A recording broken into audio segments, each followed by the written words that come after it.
Gracias. Entonces, bueno, mi tema es, a pesar de que he visto que en el programa hay como 3 o 4 veces que se repite el tema, y me parece bien, o sea, me parece bien esto de repensar la educación desde una perspectiva de colonial.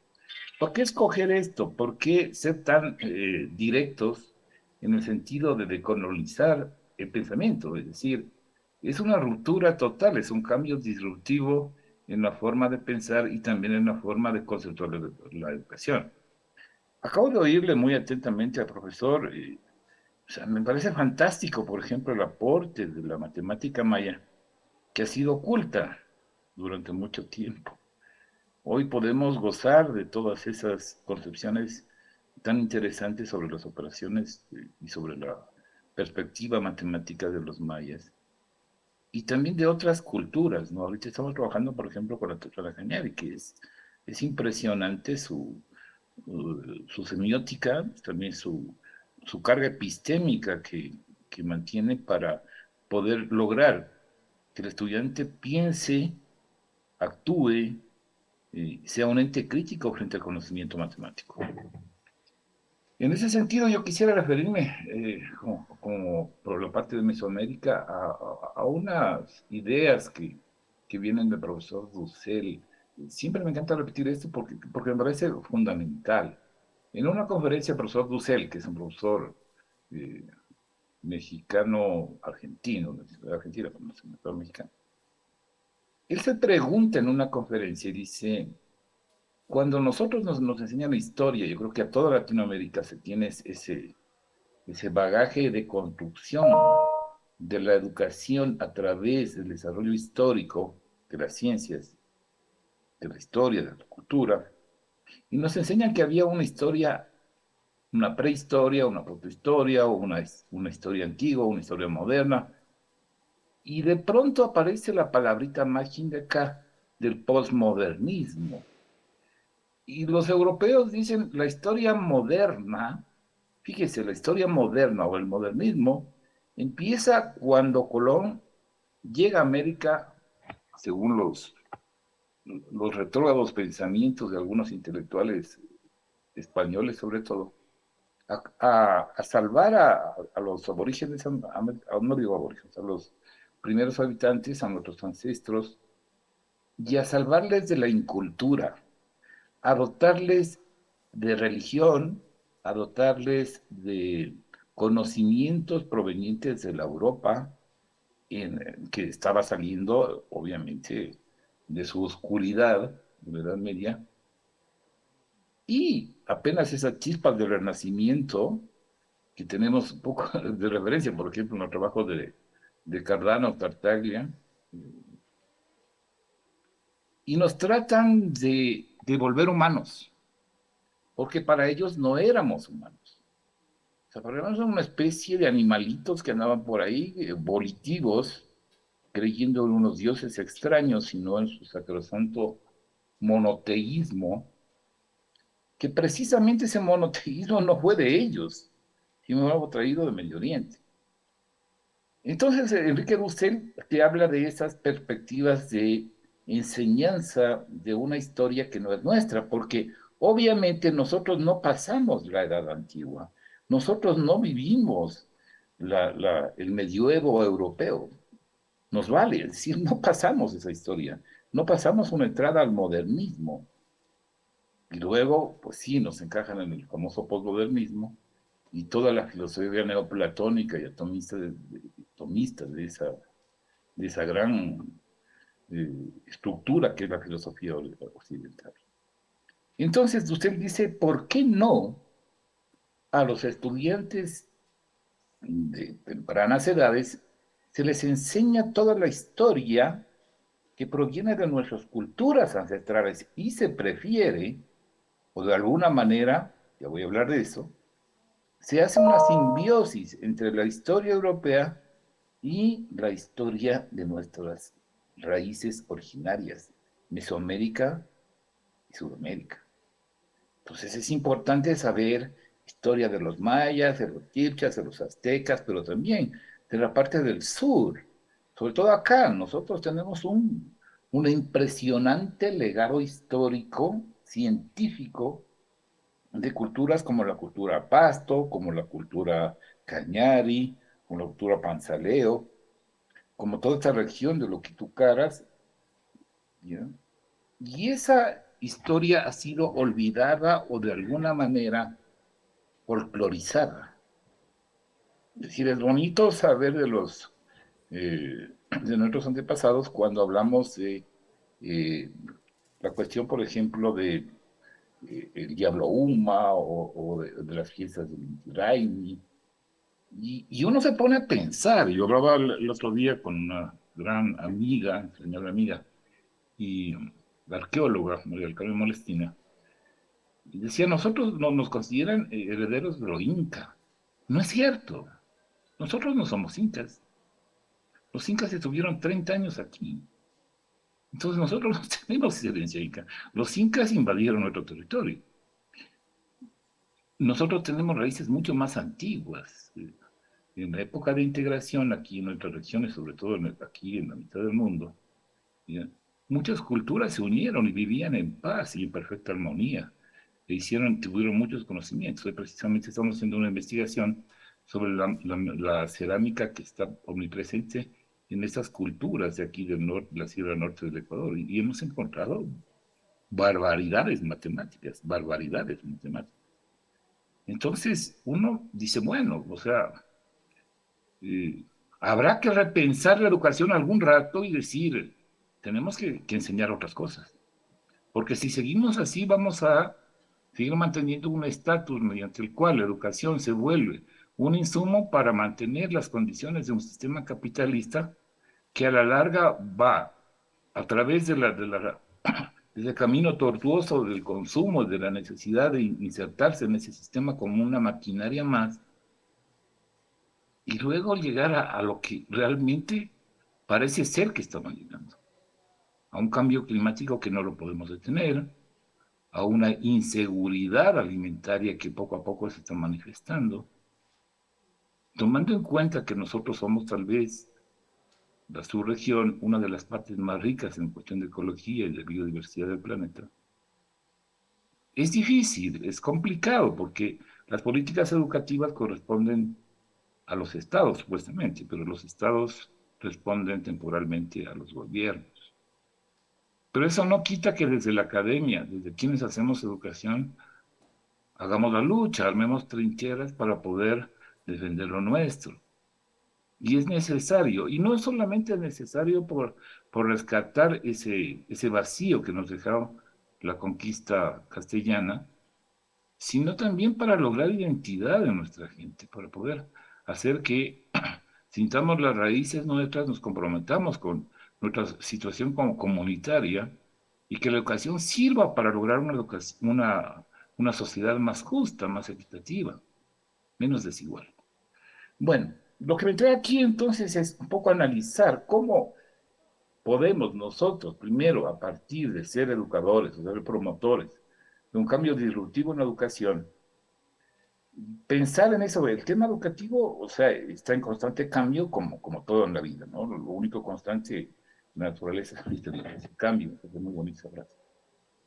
Entonces, la historia, la idea es construir un conocimiento que tenga una característica muy interesante, y eso lo comparto con algunas personas con las que estamos trabajando, sobre todo en un grupo de matemáticas, que es ver lo global y lo local. Lo global es, pues, o sea, no podemos abstraernos de la globalidad, no podemos abstraernos de los avances del telescopio Webb para tratar de descubrir los primeros instantes del universo.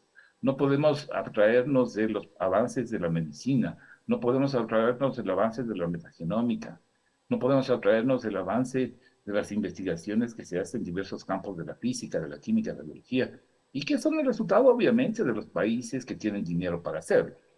Pero se han aprovechado tanto de nosotros que creo que nosotros tenemos el derecho de utilizar esos conocimientos.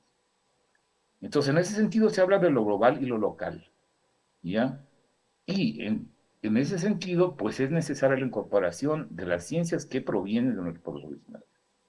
Ahora, ¿qué resultados tendrá esto? O sea, primero poner en la palestra esta problemática de la invisibilidad de ese tipo de conocimientos. Y segundo, pues, o sea, hacer que esos conocimientos a través de una interacción dinámica, ¿ya? Puedan solucionar problemas que son reales y que son lógicos. Cuando estamos en un país que te da miedo salir a la calle, y en algunas ciudades más, no es gratuito, no es porque eso sucede, no sucede de la noche a la mañana. Eso sucede porque hay inequidad social, porque hay desempleo, porque hay desigualdad, porque muy pocos tienen mucho y muchos tienen muy poco. Entonces creo que ese es un papel fundamental en la educación. El problema, nosotros, esta investigación la estamos realizando a través de un trabajo conjuntamente con la profesora Mónica Viteri y el profesor Rodrigo Reynoso, del Instituto Topax, y la profesora Mónica de la Universidad Central. Estamos elaborando un artículo y también un proyecto de investigación sobre esto. Entonces nos habíamos planteado el problema de investigación primero, o sea, haciendo un análisis de que la educación en ciencias básicas en el Ecuador es deficiente, o sea, es totalmente deficiente. Una de las razones es precisamente que estamos solamente expuestos a un tipo de racionalidad, la racionalidad occidental, ¿no? Y eso nos ha conducido a seguir lineamientos como el aprendizaje memorístico, algorítmico, es decir, autocentrado en el ser humano, ¿ya? Nos hemos alejado de ver hacia adentro, hacia nosotros y hacia atrás. Entonces, si es necesario insertar en el currículo las cosmovisiones ancestrales de nuestro territorio. ¿Ya? Y eso nos provocará cosas interesantes, como son, por ejemplo, tomar en cuenta la alteridad. Es algo que aquí no se conoce. O sea, hablas de alteridad y no sabes de qué se trata. La alteridad es el respeto a lo que digan los demás. No importa que no estén de acuerdo contigo, debes respetar lo que dice el otro. Y la racional andina, pues conoce esa alteridad, conoce el respeto a la opinión del otro, ¿ya?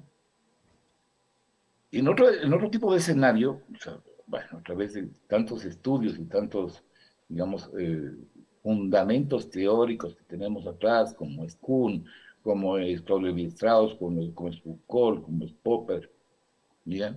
Y sobre todo con el paradigma que me parece muy interesante de Paulo Freire, hay que romper esa conformación newtoniana de la ciencia formal, es decir, la conformación newtoniana de la ciencia formal es el determinismo. El determinismo es muy amigo de la metafísica. Y en eso quiero hablar un poquito de la metafísica. Cuando se me viene la idea de este tipo de transformaciones, me pongo a veces a pensar que todo lo que proviene de la fuente europea, centroeuropea, ¿ya? Todo ese conocimiento no es el centro europeo. Si ustedes se ponen a pensar, la aritmética que aprendemos es babilónica, la geometría es egipcia, es una geometría que nace del Nilo, ¿no? Y el álgebra es árabe hindú, y todos esos conocimientos provienen, al menos en la parte de la matemática, del Mediano y del Lejano Oriente. Otro asunto, por ejemplo, en la cuestión de las ciencias actuales. El lado de China, el lado de toda esa parte de la Asia, mucho más alejado. China inventó la pólvora, China inventó la imprenta. Los europeos alimentan esa cultura, es decir, traen esa cultura. Y lo peor de todo es que traen una religión extraña, la religión la traen de Caldea, de Sumeria, un poco más abajo de Sumeria. Y traen una religión, bueno, obviamente a través de todo ese proceso del caimiento del Imperio Romano, Constantino. Entonces, me hace pensar un poco eso porque antes de ese proceso, más o menos, o sea, un poco antes del siglo V, antes de nuestra era que es arbitraria porque se les ocurrió poner a nuestra era como a ellos se les ocurrió poner, totalmente arbitrario. Había un conjunto de filósofos que me parecen importantes en la historia que no se les toma en cuenta, que son los filósofos presocráticos. Entre ellos estaban, por ejemplo, como principal, Tales de Mileto y Anaxágoras, quienes proponen una ruptura, entre esa cosmovisión del mundo mitológica, ¿ya? Que era muy potente en los griegos, ¿no? Herencia de lo helénico. O sea, los dioses como centro fundamental de la construcción de la sociedad griega. Estos dioses que eran a veces humanos, a veces celestiales, a veces se juntaban con los humanos, pero que provocaban también, o sea, un estatus social en el cual los sacerdotes y la gente también de ese tipo de burguesía primigenia gobernaban a la sociedad griega. Los presocráticos con Tales de Mileto hacen una ruptura. Y la ruptura es interesante. La ruptura va desde que cambian la visión del mitos al logo. Qué interesante eso, porque el mito es precisamente esa metafísica idealista, ¿ya? De la existencia de lo subjetivo sobre lo objetivo. Y los presocráticos dicen, no, aquí tiene que haber una transformación al logo, es decir, al acercamiento al conocimiento, a la percepción de la realidad objetiva. Desde ahí se va a ser una revolución, que va a ser muy interesante y que no se ha tomado muy en cuenta. Y nuestras comunidades ancestrales, según los estudios que hemos, bueno, hace tiempo comenzamos a hacerlo con Jorgito Trujillo, que lastimosamente falleció. Hicimos un análisis sobre eso, ¿no? En la mitología de nuestras sociedades primigenias. Y vimos que ellos no tuvieron necesidad de romper el mito del lobo y se convirtió en una sociedad mitológica, es decir, que tenga una lógica el mito, porque el mito formaba parte de la filosofía andina, de la Pachasofía, y era fundamental, por ejemplo, el hecho de las montañas, todo ese paisaje sinusoidal, que es diferente al paisaje sumerio, egipcio, árabe, etcétera, que nos construía otras ideas. Entonces, era perfectamente combinar la mitología con el logos, con el conocimiento. Las montañas eran las moradas de los dioses y los dioses eran benignos, no eran castigadores, no eran vengativos, eran dioses benignos. Y sus emisarios eran reales, eran las culebras, eran los cóndores, eran las aves. Entonces establece una relación muy interesante, dialéctica, entre lo que es el mito y el logo de Dios. Pero no quiero alargarme mucho con esto para seguir. ¿Cuáles son los objetivos del proyecto que nosotros tenemos? Los objetivos son ampliar la perspectiva de la epistemología fundamental, o sea, un modelo pedagógico, construirlo, o sea, que no está construido, construirlo. En ese modelo pedagógico tiene que estar la mirada del decoloniaje, pero el decoloniaje no hay que verlo solamente como un despojo de, sino que un acercamiento al decoloniaje, que es distinto al descoloniaje, como algunos autores lo plantean así. El decoloniaje yo lo señalo con una cosa que para mí es importante. Yo lo llamo glocal. Lo glocal es la simbiosis entre lo global y lo local. Entonces, para mí el decoloniaje es local. Es decir, ya comparto la globalidad con la localidad. ¿Ya? Nos apropiamos de las ciencias ancestrales a través de investigaciones profundas para lograr una identidad cultural, ética y social en nuestro país, sobre todo en nuestra región. Entonces, ese es el objetivo general, es bastante ambicioso, pero yo creo que las utopías se las construye con ese tipo de metas. En los objetivos específicos vamos a explorar qué modelos pedagógicos, y lo estamos haciendo ya, los básicos modelos pedagógicos existentes y la variedad de modelos pedagógicos. Cada vez que entra un ministro de Educación, se le ocurre una idea maravillosa, ¿no? O sea, acá, porque los que saben matemáticas se van a asombrar. Cojan el libro de primero de bachillerato del Ministerio de Educación y van a encontrar, por ejemplo, casi me da un ataque. Encontré la ecuación, a ver, decía, la ecuación cuadrática y su derivada. O sea, ¿a quién se le ocurre hacer un tema de la ecuación cuadrática? O sea, ni siquiera diferencia lo que es una función cuadrática o una ecuación cuadrática, y a la ecuación cuadrática le va a estudiar su derivada. Está loco. O sea, quienes hacen eso son gente que no sabe, son gente improvisada. Entonces, eso también provoca en los profesores de colegio una confusiones terribles, porque encima les exigen seguir esos libros que son incomprensibles, ¿ya? Y además, les exigen hacer trabajo de tipo burocrático. En la segunda parte sería analizar la perspectiva del coloniaje como una alternativa del perdón. Hay que construir mucho sobre el decoloniaje. Yo creo que nada está escrito. Yo creo que son ideas que tenemos que irlas discutiendo, irlas construyendo entre los diferentes actores del proceso. Y considerar, para mí, importantísimo el aporte epistemológico de las etnociencias. Ya las etnociencias construidas ya poco a poco en Latinoamérica, en varios países, estamos tratando de ir implementando ya la promoción de las etnociencias y un posible impacto educativo en eso, ¿no? Pues hablamos de la etnobiología, de la etnobotánica, de la matemática, de la psicología, de la etnohistoria, etcétera, porque las etnociencias nos van a proveer de dos elementos importantes, que son el etos, es decir, el comportamiento, otro tipo de etos, otro tipo de axiología en la educación, y obviamente, una aplicabilidad que es totalmente visible en esto, que es la educación crítica, innovadora y identitaria. Y digo crítica porque, y lo digo con fuerza, es que debemos lograr gente que sea crítica, que tome decisiones, que analice la realidad a través de un montón de cosas como son datos, como son de mucho estudio, mucha preparación, mucha curiosidad. Pero sí queremos gente crítica porque tenemos que cambiar esta realidad de América Latina. No podemos seguir siendo gobernados por gente que no está preparada para gobernar y que impide los desarrollos de los pueblos.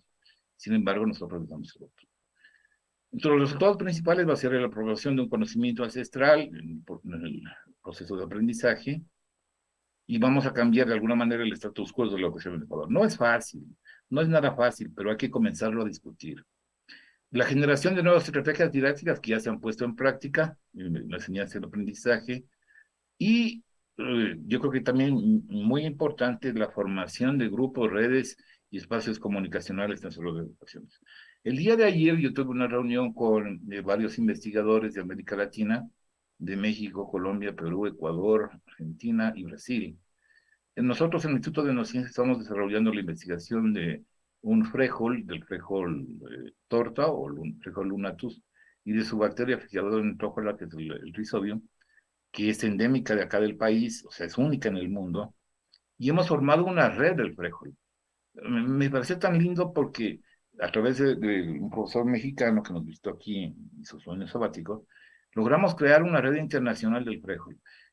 O sea, para nosotros es un comienzo importante porque estamos estudiando a esta variedad como una posible solución al reemplazo de la urea en la fijación del nitrógeno en las plantas y de otras leguminosas. Entonces, en ese sentido, nuestro aporte está siendo, construyéndose a través del estudio de nuestro, de hecho, digo, de esta variedad y también de el aporte de otras entidades como universitarias, también comunitarias del continente.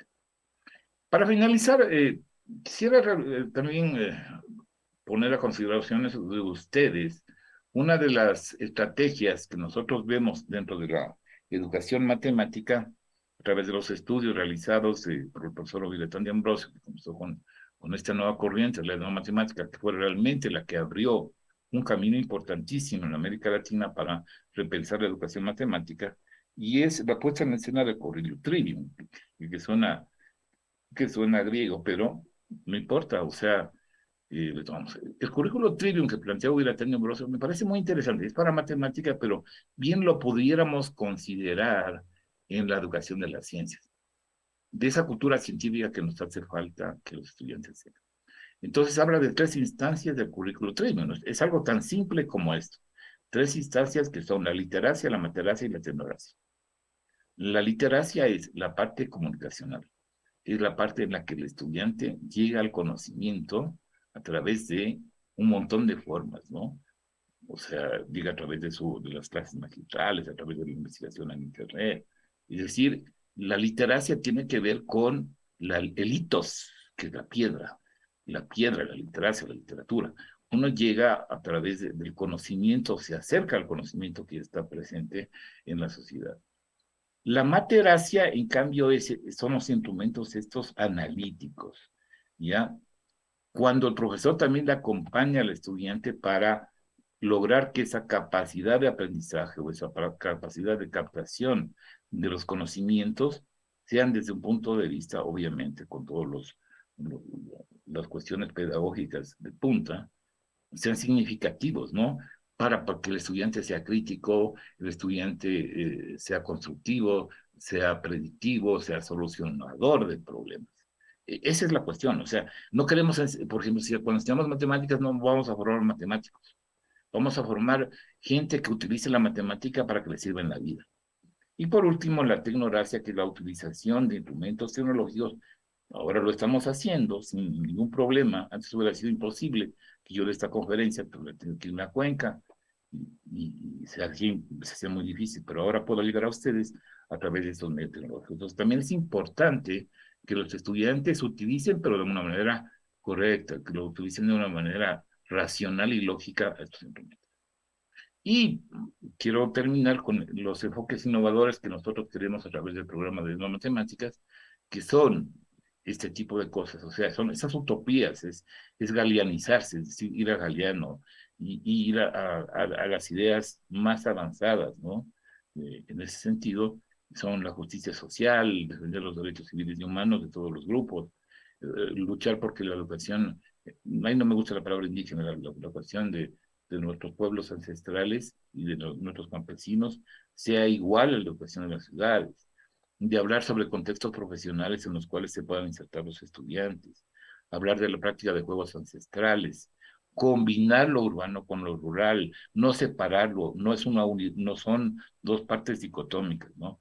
La etnotransdisciplinaridad, que hablamos, la etnopedagogía y la pedagogía de la alternancia, la etnometodología, la etnomodulación, y por último, en algo que estamos entrando, que me parece súper bonito, que es la etnocomputación. Entonces, todo esto es a través de lo que nosotros conocemos como el etnocurrículum o trillo.